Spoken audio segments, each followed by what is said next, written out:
Good morning, जय मसी, नमस्कार मेरो फेसबुकको सबै फ्रेन्डलाई। फेरि म कुसुम तपाईँहरूको माझमा एउटा छोटो वचन, बाइबलको वचन लिएर आउँदैछु है। र यो वचन भन्नुभन्दा अगाडि म तपाईँहरूलाई केही कुरा म भन्न चाहन्छु। आज हामीहरू संसारका हामीहरू आमा बाबा हौँ है। हामी संसारमा हामी छौँ र हाम्रो नानीहरूको लागि चाहिँ हामीले धेरै सोच्छौँ, धेरै उनीहरूको आउँदो भविष्यको लागि हामीले धेरै सोच्छौँ।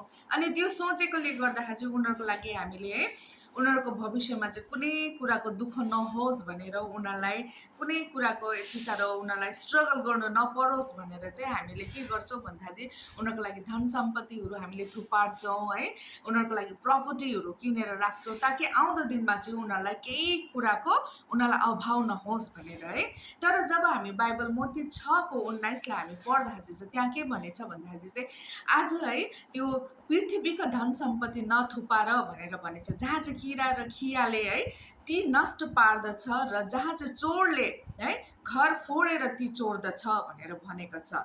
त आज हामी चाहिँ आमा बाबा भएर चाहिँ नानीहरूलाई चाहिँ त्यसो भए हामीले के थुपारेर राखिदिने भन्दाखेरि चाहिँ हामीहरूले चाहिँ उनीहरूको लागि चाहिँ है यहाँ व्यवस्थामा हामी जब पढ्छौँ है, व्यवस्थाको पुस्तक 6:7 हामी पढ्दा चाहिँ त्यहाँ चाहिँ के लेखेको छ भन्दैछ त, तिमीहरूले आफ्नो छोराछोरीहरूलाई होसियारी साथ सिकाऊ। हामीले चाहिँ होसियारी साथमा उनीहरूलाई सिकाउनु पर्छ भनेको छ।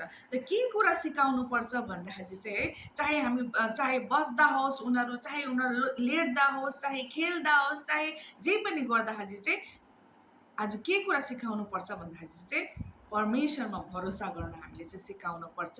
र हामी आमा बाबा भएपछि चाहिँ है के गर्नुपर्छ भन्दाखेरि चाहिँ आज हामी छोराछोरीहरूको लागि प्रार्थना गर्नुपर्छ र प्रार्थना गरेर चाहिँ आशिष हामीले चाहिँ थुपारेर राखिदिनुपर्छ। किनभने हामीले उहाँहरूको लागि आशिषहरू जब थुपार्छौँ भने यो कुरा चाहिँ कसैले पनि चोरेर लानु सक्दैन। अनि जब हाम्रो नानीहरू जहाँ पनि जानेछ, जे पनि गर्नेछ, त्यहाँ चाहिँ परमेश्वरका आशिष त्यहाँ हुनेछ, आशिष बगेर जानेछ र जे पनि गर्नेछ त्यो चाहिँ फल्दो फुल्दो हुनेछ।